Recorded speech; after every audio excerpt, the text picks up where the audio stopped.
gizi yang hari ini akan membantu Ibu dalam pengaturan pola makan selama perawatan. Kalau boleh tahu, nama Ibu siapa ya? Saya Nyonya. Oh, baik Ibu. Baik Nyonya, apakah bersedia untuk meluangkan waktu sekitar 15-20 menit untuk konseling gizi hari ini? Ya, saya bersedia. Baik, terima kasih. Sebelum kita mulai, saya ingin memastikan data dulu nih. Untuk berat badannya 72 kg dan tinggi badan 158, dan dari hasil perhitungan indeks massa tubuh itu sekitar 28,9, yang dimana itu mohon maaf ini termasuk kategori berat badan yang berlebih. Nah, berat badan yang berlebih ini dapat menambah beban kerja jantung Ibu, sehingga menjadi salah satu hal yang perlu kita perbaiki secara bertahap melalui pengaturan makan. Kondisi Ibu hari ini bagaimana? Apakah masih mudah lelah dan masih ada bengkak di kakinya? Ya, masih mudah lelah, terus kakinya juga masih bengkak. Baik, terima kasih sudah menyampaikan. Kita akan mulai untuk membicarakan pola makan ya Ibu ya. Kita fokus di pola makan terlebih dahulu, supaya bisa membantu mengurangi keluhan-keluhan tadi. Saya ingin mengetahui kebiasaan makan Ibu secara lebih rinci ya. Kalau dalam sehari itu biasanya Ibu makan berapa kali dan jam berapa aja biasanya? Saya biasanya makan 3 kali sehari, pagi, siang, malam, tapi kadang juga nggak teratur gitu. Baik. Lalu untuk porsi makan, apakah biasanya dalam jumlah kecil atau besar atau sedang? Cukup banyak sih, Bu. Apalagi kalau lagi lapar. Kalau camilan itu biasanya apa yang dikonsumsi Ibu? Biasanya sih gorengan kayak bakwan atau tahu isi gitu. Lebih sering gorengan ya berarti ya? Iya, betul. Kalau dalam seminggu tuh kira-kira berapa kali bisa mengonsumsi gorengan-gorengan kayak bakwan atau tahu isi? Hampir setiap hari sih. Hampir setiap hari ya. Kalau di rumah masaknya tuh lebih sering digoreng, ditumis atau direbus? Lebih sering digoreng, kalau enggak ya pakai santan kayak rendang gitu. Oh, gitu. Baik. Kalau lauk hewani biasanya lebih sering ayam, daging, atau lebih prefer ikan? Lebih sering ayam goreng. Lebih sering ayam goreng ya. Kalau konsumsi sayur biasanya makan apa kalau sayurnya? Terus sering nggak? Kadang makan sayur tapi enggak setiap hari. Tidak setiap hari ya. Kalau buah-buahan biasanya dikonsumsi berapa kali dalam seminggu? Kalau buah sih jarang sekali ya. Kalau makanan asin seperti mie instan atau makanan kemasan? Sering juga sih, terutama kerupuk gitu. Oh, senang makan kerupuk ya Bu ya? Iya. Oke, baik. Saya simpulkan begini, Ibu ini kan sering mengkonsumsi gorengan hampir di mana itu hampir setiap hari. Lalu sering menggunakan santan dalam masakan. Konsumsi makanannya juga cukup sering ya, makanan asinnya. Iya. Lalu sayur dan buahnya juga masih kurang. Terus porsi makannya juga cenderung besar. Apakah itu benar? Iya, sudah benar. Baik, akan saya jelaskan kondisi Ibu dari sisi gizi ya. Ibu ini kan mengalami penyakit jantung rematik, yang dimana itu menyebabkan kerja jantung menjadi lebih berat. Selain itu, hasil pemeriksaan menunjukkan kolesterol Ibu itu cukup tinggi dan terdapat bengkak pada kaki. Dari sisi gizi, beberapa hal yang mempengaruhi kondisi Ibu itu bisa dilihat dari lemak yang tinggi dari gorengan dan santan. Itu bisa mengakibatkan kolesterol. Lalu garam yang berlebih itu juga dapat menyebabkan penumpukan cairan Ibu. Jadi bisa bikin bengkak. Lalu kurangnya konsumsi sayur dan buah itu kan jadinya kurang serat dan antioksidan, yang dimana antioksidan dan serat itu sangat baik untuk kesehatan jantung. Jika pola makannya ini tidak diperbaiki, kolesterol itu bisa semakin meningkat, terus bengkaknya itu bisa semakin bertambah, kerja jantungnya juga semakin berat, lalu ada risiko komplikasi yang meningkat. Lalu untuk tujuan diet yang akan saya berikan adalah untuk menurunkan kadar kolesterol Ibu, lalu mengurangi retensi cairan atau bengkaknya, meringankan kerja jantung, dan menurunkan berat badan secara bertahap.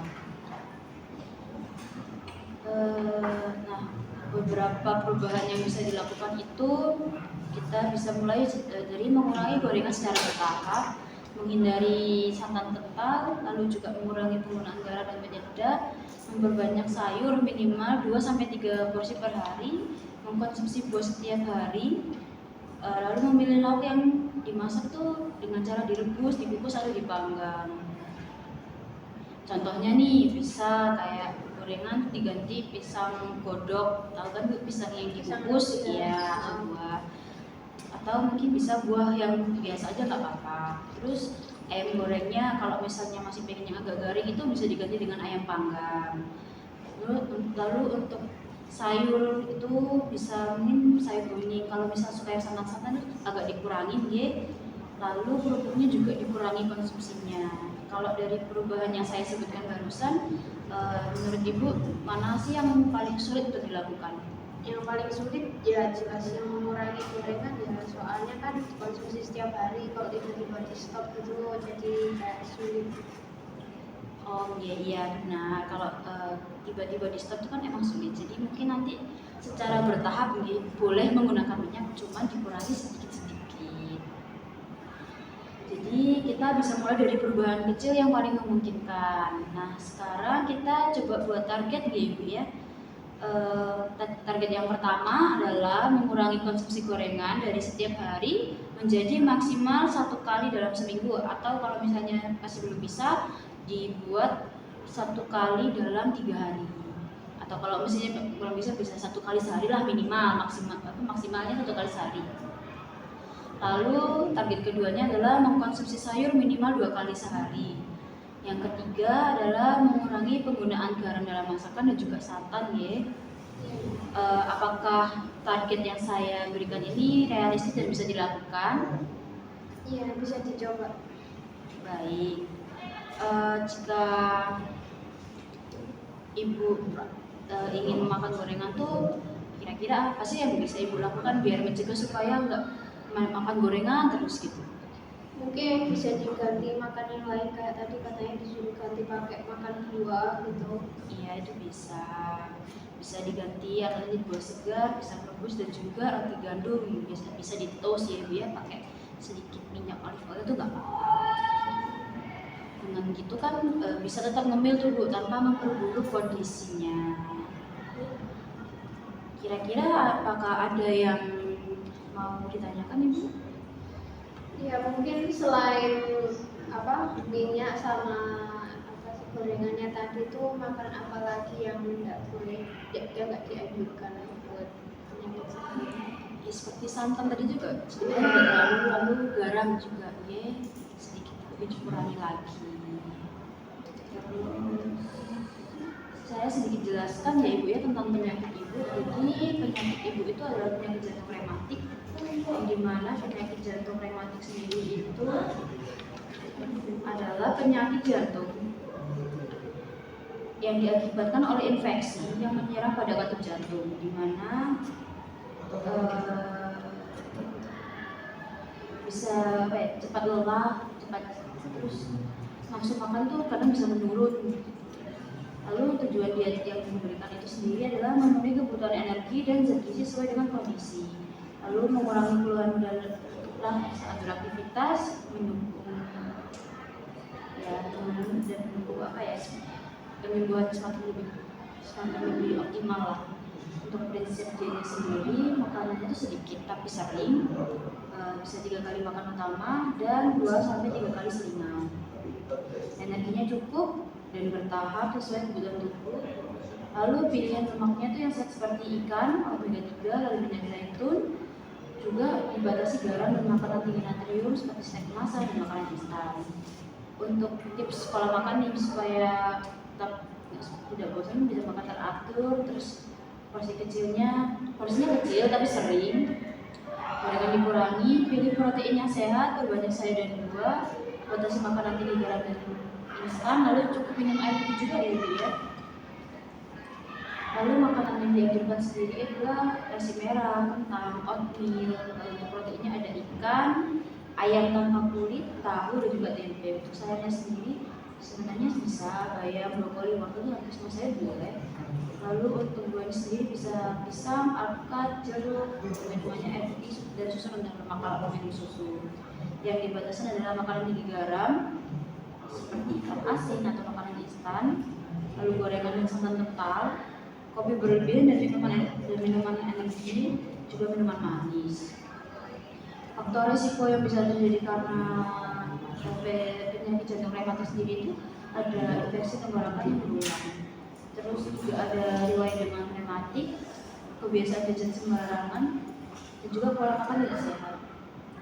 Anjuran pola hidup sehat ini adalah jaga kebersihan diri, lalu beraktivitas dan istirahat dan rutin kontrol ke tenaga kesehatan. Kalau contoh menu sehari-hari ibu bisa, jadi pagi makannya nasi merah dengan lauknya itu telur rebus, tumis bayam wortel dan juga pisang. Terus snacknya bisa apel atau pepaya, suruh oatmeal. Lalu untuk makan siangnya adalah nasi, ikan bakar, sayur bening dan juga tahu. Lalu ada jeruk. Untuk snack sorenya sendiri bisa alpukat atau yogurt rendah lemak. Lalu makan malamnya adalah nasi merah, ayam kukus, tumis brokoli dan juga buah. Tapi bisa diganti yang lain juga, disesuaikan lagi dengan kebutuhannya. Sebelum kita akhiri, saya ingin memastikan nih pemahaman. Bisa Ibu jelaskan kembali nggak makan apa aja sih yang perlu dikurangi? Jadi yang pertama jelas gorengan, terus penggunaan santan, sama mengurangi makanan yang asin-asin. Baik, lalu target yang akan Ibu lakukan dalam waktu 1 minggu deh. Ya, yang pertama pasti mengurangi gorengan dulu, jadi 1 kali seminggu. Terus makan sayurnya juga harus lebih sering. Baik, sudah sesuai nih. Untuk perubahan pola makan ini diharapkan dapat membantu menurunkan kolesterol dan juga mengurangi bengkak dan meringankan beban jantung ibu. Kami akan memantau perkembangan ibu secara berkala dan jika ada kesulitan bisa disampaikan di konsultasi selanjutnya. Baik, terima kasih ya Ibu. Terima kasih.